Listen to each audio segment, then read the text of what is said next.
Est-ce que prendre un goûter, ça fait grossir? C'est une des questions que vous m'avez posées sur Instagram.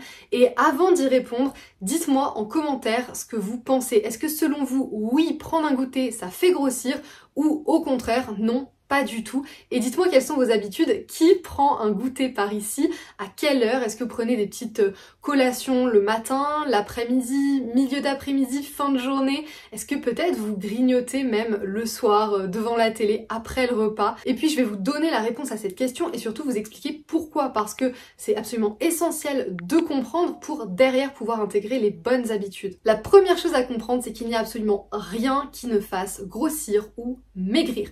Il n'y a aucun aliment qui va vous faire prendre du poids ou perdre du poids. Pas d'aliment miracle, pas d'aliment magique, pas d'aliment brûle-graisse, pas d'aliment ventre plat, ça n'existe pas. La première chose qui compte vraiment dans la perte de poids, ce n'est pas les aliments que vous consommez, c'est le total calorique à la fin de la journée, à la fin de la semaine et même au fil des semaines. Ce qui compte, c'est l'écart entre votre dépense énergétique et vos apports énergétiques. Les apports énergétiques, c'est l'alimentation, tout ce que vous mangez et tout ce que vous buvez. C'est toutes les calories que vous allez ingérer, donner à votre corps. Et la dépense énergétique, elle est composée de plusieurs facteurs, notamment le métabolisme, la thermogénèse alimentaire, le NEAT et le sport. Donc le fait de prendre du poids, de maintenir votre poids ou de perdre du poids, elle dépend simplement de l'écart entre vos apports énergétiques et votre dépense énergétique. Si les apports sont plus élevés que la dépense, alors là, vous allez prendre du poids. Si les apports et la dépense sont égaux, alors là, vous allez maintenir votre poids. Et si votre dépense est plus élevée que vos apports,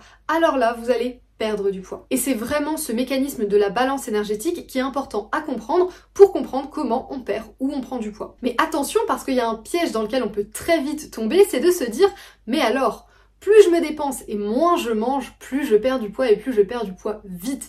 Et non, malheureusement, ça ne fonctionne pas comme ça. Il y a une limite à ne pas dépasser.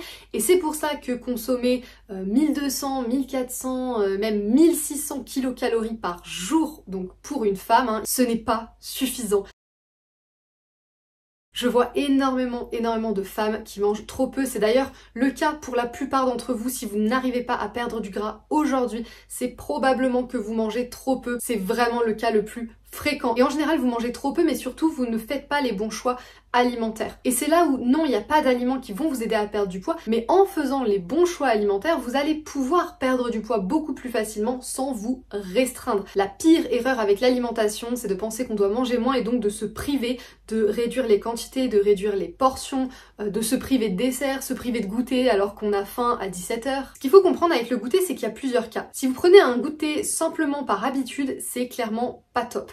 Et si en plus de ça, vous prenez un goûter alors que vous n'avez pas faim du tout, mais que c'est juste de la gourmandise et que vous avez envie de prendre un petit gâteau au goûter, là clairement c'est à éviter absolument. Maintenant, si vous avez faim vers 16h, 17h, 18h, si c'est de la vraie faim, et aujourd'hui la plupart des gens n'ont pas conscience de ce que c'est la vraie faim, mais si c'est de la vraie faim, il n'y a aucun souci, prenez une collation, prenez un snack sain, équilibré, faites les bons choix alimentaires pour ce goûter, pas des biscuits industriels, pas des choses ultra sucrées, ultra transformées, c'est super important d'équilibrer même ces goûters, mais il n'y a aucun souci de prendre un goûter, ça m'arrive très souvent de prendre un fruit, un yaourt nature, un gâteau fait maison, vers 17-18 heures et vraiment aucun problème. Attention quand même parce qu'avant de vouloir prendre un goûter ou une collation, que ce soit dans la matinée, dans l'après-midi ou le soir, la vraie question c'est est-ce que vos repas principaux sont vraiment sains et équilibrés? Est-ce que au petit déjeuner, le midi et le soir, vous avez vraiment les bons apports? Et je peux vous dire que dans la majorité des cas,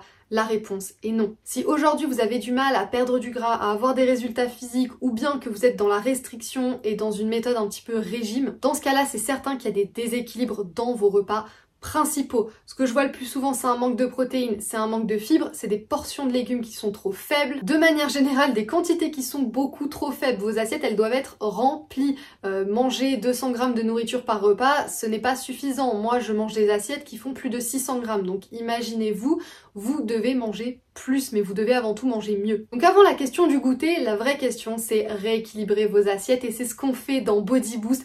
C'est la méthode pour perdre du gras sans régime, la seule méthode complète qui ne prend pas simplement en compte le sport et l'alimentation, mais qui va bien au-delà. C'est un vrai mode de vie, c'est un programme qui vous accompagne pour toujours. Donc si vous voulez rejoindre Body Boost, le lien est en description et on se retrouve très vite pour une nouvelle vidéo où je réponds à vos questions.